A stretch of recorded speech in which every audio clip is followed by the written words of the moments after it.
Hello दोस्तों, कैसे हो आप सब। हमारे YouTube channel math with Umesh में आप सभी का हार्दिक स्वागत है।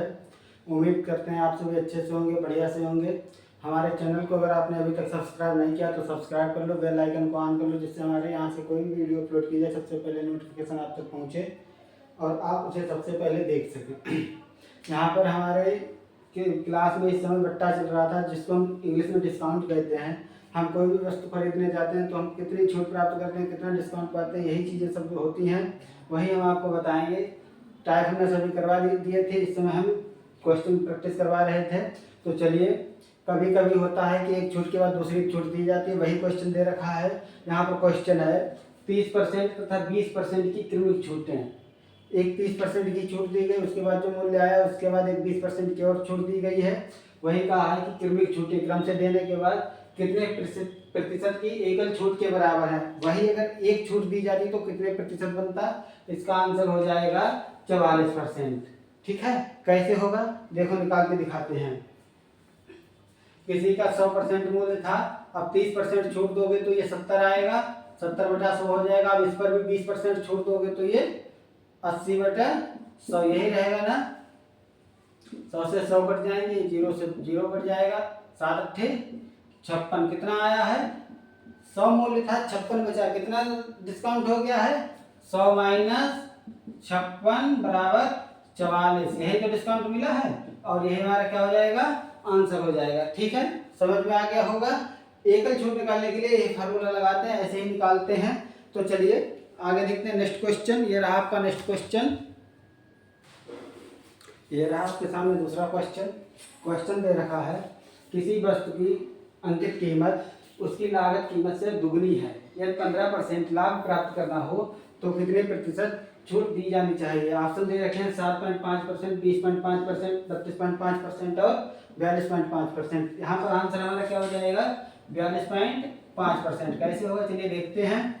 किसी वस्तु की अंकित कीमत कितनी है, लागत कीमत ये रही तो अंकित कीमत 200। लाभ कितना लेना है, 15%। लाभ किस पर लेगा, इस पर, मतलब 115 में बेचेगा, है ना। तो कितने, 115 में बेचेगा, 200 को अंकित कीमत है, कितनी छूट देगा, 85। कितने पर देगा, ये 200 रुपये पर देगा ना, यही हो जाएगा ना। अब 200 पर 85 छूट देनी है, 285/200 गुणा 100। 85 को काटोगे 42.5% और यही क्या हो जाएगा, आंसर हो जाएगा। समझ में आ गया होगा, नहीं आया फिर से। किसी की लागत कीमत 100 थी, उसने अंकित किया है 200 रुपये, 15% लाभ लेगा। लाभ हमेशा लागत कीमत पर होता है, जो कि 115 हो जाएगा। तो छूट 200 से देगा तो 85 छूट जाएगी। 85 की छूट 200 पर यही यहाँ से निकाल दिया हमने। ठीक है, समझ में आ गया होगा। चलिए देखते हैं। जैसे कि ये क्वेश्चन दे रखा है आपके सामने, क्वेश्चन है यदि किसी वस्तु का लागत मूल्य उसके अंकित मूल्य से 2/5 है, मतलब 2/5 है, और यदि उसे 10% की छूट पर बेचा जाता है तो कितना लाभ होगा। ऑप्शन आपके सामने 25, 40, 50, 125%। इसमें आंसर हमारा हो जाएगा 125%। ठीक है, कैसे होगा चलिए देखते हैं। उसने कहा है लागत मूल्य, अंकित मूल्य का लागत मूल्य क्या है, ये क्या है, अंकित मूल्य का, एक अंकित मूल्य का, अच्छे से समझिएगा, अंकित मूल्य का 2/5 है, मतलब बराबर में लागत बटे अंकित। अब यहाँ से समझो आप, किसके सामने क्या है, लागत के सामने 2 है, अंकित के सामने 5 है, तो यहाँ से अनुपात आएगा 2:5। ठीक है, यहाँ से अगर हम लागत मूल्य 2 अनुपात से 200 माने तो अंकित मूल्य कितना हो जाएगा, 5 अनुपात है तो 500। इसने कहा है 10% छूट। छूट किस पर दी जाएगी, अंकित मूल्य पर दी जाएगी। जब अंकित मूल्य पर 500 का 10% छूट दे दोगे तो 90 पे बेचोगे, बराबर 450। समझ रहे हो, ये हो जाएगा आपका 450। ठीक है, 450 हो गया। और खरीदा कितने में था, 200 में। 450 में बेचा है, 450 - 200 बराबर 250।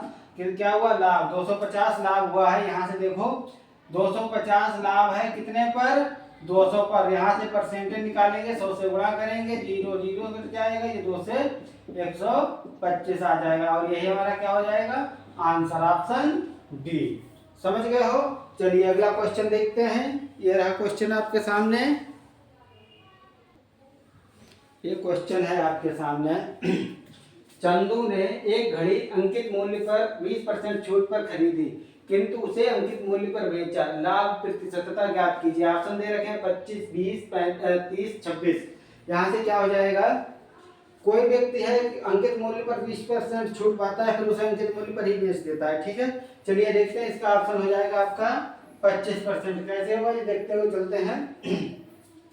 मान लो चंदू ने 100 में कोई खरीदी थी, 20% छूट दोगे तो ये 80, मतलब अंकित मूल्य 100 था घड़ी का, चंदू ने 20% छूट पर मतलब 80 में खरीदी है और 100 में बेच दी है। अंकित मूल्य पर बेची है मतलब, ठीक है, तो 80 में खरीद कर 100 में बेचेगा, कितना लाभ होगा, 20 का बटे 80। हमेशा लागत मूल्य पर जो भी क्रय मूल्य होता है उस पर हम परसेंटेज निकालते हैं। लाभ या हानि परसेंट होता है। छूट हमेशा अंकित मूल्य पर दी जाती है, तो छूट हमें अंकित मूल्य पर मिली है, लेकिन लाभ जो हुआ है वो यहाँ से निकालेंगे क्रय मूल्य से। ठीक है, 5 4 से काटोगे यहाँ 5 5 बचे 25%। ऑप्शन हो जाएगा ये, ऐसे ही आंसर हो जाएगा। समझ में आ गया होगा आप सभी को कैसे निकालते हैं। छूट हमेशा अंकित मूल्य पर देते हैं, लाभ और हानि हमेशा लागत मूल्य या फिर क्रय मूल्य पर होता है। यही यहाँ का है, अंकित मूल्य था, उसका लागत और क्रय मूल्य ये आया है, यहाँ से निकालते हैं। ठीक है, समझ गए होंगे आप सभी। चलिए नेक्स्ट देखते हैं अगला क्वेश्चन। ये अगला क्वेश्चन दे रखा है आपके सामने। एक्स ने कोई मद 10% छूट पर खरीदी और उसे बाई को 10% लाभ पर बेच दी। अंकित कीमत और जिस कीमत पर बाई ने मद खरीदी का अनुपात क्या होगा, क्या होगा, 100 अनुपात 99। कैसे होगा चलिए देखते हैं। एक्स ने कोई मद 10%, पहले मद की कीमत मान लो 100 थी, ठीक है, 10% छूट देगा तो एक्स 90 में खरीदेगा, ये एक्स का हो गया है। और एक्स यही कीमत इस पर लाभ लेकर 10% लाभ लेकर बाई को बेच रहा है, तो 90 गुणा 10, 100% ये खुद में होगा, 10% लाभ लेगा तो 110 बटा 100 बराबर हो जाएगा 99। कैसे होगा, 0 से ये 0 कट जाएगा, ये 0 से ये 0, 9 11 99। मतलब एक्स ने 90 में खरीदी थी, बाई को 99 में बेची है। इसने क्या पूछा है, अंकित कीमत कितनी माने थे, 100 माने थे, जिस पर बाई ने कीमत खरीदी कितने में खरीदी है, 99 में, यही अनुपात पूछा है। तो अंकित कीमत 100 थी, अनुपात बाई ने 99 में खरीदी, ऐसे निकल आएगा। ठीक है, अच्छे से समझ में आ गया होगा। मेरे हिसाब से अभी तक जो भी मैंने चैप्टर करवाए हैं सभी आपको समझ में अच्छे से आए होंगे। अगर नहीं आए हैं तो पिछली वीडियो जाकर देख लीजिएगा, दोबारा देखिएगा, कमेंट में मुझे बताइएगा कहाँ पर कमी रहती है। मैं सब कुछ आपको कंप्लीट करवाऊंगा। 5 जून से एनटीपीसी के एग्जाम लागू हो गए हैं, उनके लिए मैं बहुत कारगर होगी। आप बस हमसे जुड़े रहिएगा अच्छे से। ठीक है, चलिए अगला क्वेश्चन देखते हैं। ये अगला क्वेश्चन दे रखा है, एक वस्तु पर 20% की छूट दूसरी वस्तु पर 25% की छूट के बराबर है, तदनुसार उन वस्तुओं का लागत मूल्य कितना होगा। एक चीज हमेशा याद रखिए, एक का जब अनुपात दो वस्तुओं के बीच कंपेयर की जाए तो जो दूसरी वस्तु होगी वो अनुपातिक हमेशा उल्टा हो जाता है। ठीक है, कैसे होगा चलिए देखते हैं। एक वस्तु पर 20%, यहाँ से पहली वस्तु है ये 20%, दूसरी वस्तु का 25%, यही कहा है ना। अगर इसे अनुपात में हम बनाएंगे तो ये 4:5 आएगा, ये तो छूट हो गई है। लागत मूल्य क्या होगा, उल्टा हो जाएगा, कितना हो जाएगा लागत मूल्य, लागत मूल्य हो जाएगा 5:4। जो इस अनुपात में ऑप्शन दे रखा हो, जैसे कि ये दे रखा है 50-40, इस अनुपात में है, यही हो जाएगा। कैसे होगा चलिए देखते हैं। 100 ज्यादा विस्तार से ना समझाते हैं, ऑप्शन से समझा देते हैं। 50 का 20% 10 होगा और 40 का भी 25% 10 होगा। देखो दोनों बराबर हैं और यही बात उसमें कही है, चाहे तो निकाल के देख लीजिएगा, अच्छे से समझ में आ जाएगा। ठीक है, एनटीपीसी एग्जाम आ चुका है 5 जून से, तो अच्छे से हमसे जुड़े रहिएगा। सभी मैथ और रीजनिंग हम आपकी करवा देंगे। ज़्यादा से ज़्यादा वीडियो को शेयर कीजिएगा। मिलते हैं अगली वीडियो में नया टॉपिक लेकर कुछ।